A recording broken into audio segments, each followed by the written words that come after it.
Okay, so hello everybody. My name is Andrea Jones. I am a registered nurse, functional hormone coach, and inner healing and deliverance pastor.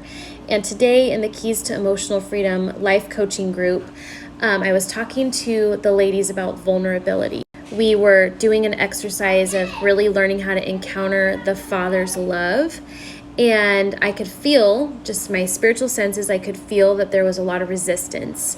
And I just kept hearing, this word vulnerability. And so I took a leap of faith and I asked, is anybody having trouble being vulnerable right now?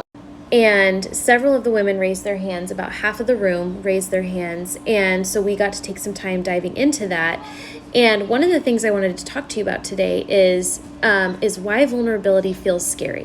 When you're in a healthy relationship, think about a brand new baby. It's born into this world with no one to change its diaper, no one to feed it, no one to pat its back, no one to soothe it, rock it and soothe it when it needs something.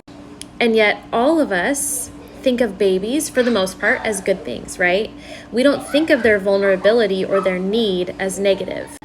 But if we're not nurtured, if we're not loved well, if we are neglected or abused, we are going to pick up messages that our vulnerability or our need is a negative thing, that it's something to be ashamed of. I know for myself, vulnerability felt scary to me because it was never safe to be vulnerable. It was not safe to have needs. So if we perceive that our vulnerability, number one, is a weakness, or that we're not allowed to have needs, it's not going to feel safe to be vulnerable with God or other people for that matter. So what I did was we spent some time breaking agreement with the lies that led us to feeling that vulnerability wasn't safe, that having needs wasn't safe.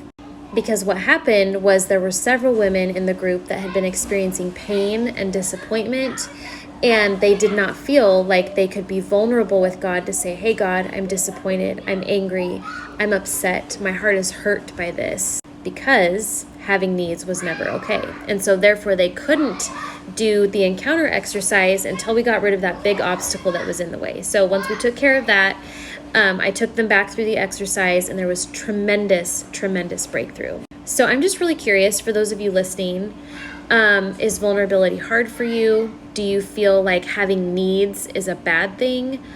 I know I did. So I'm just curious, for those of you watching, if you've struggled with this too. And if so, comment below. Let me know. I might have some resources available for you.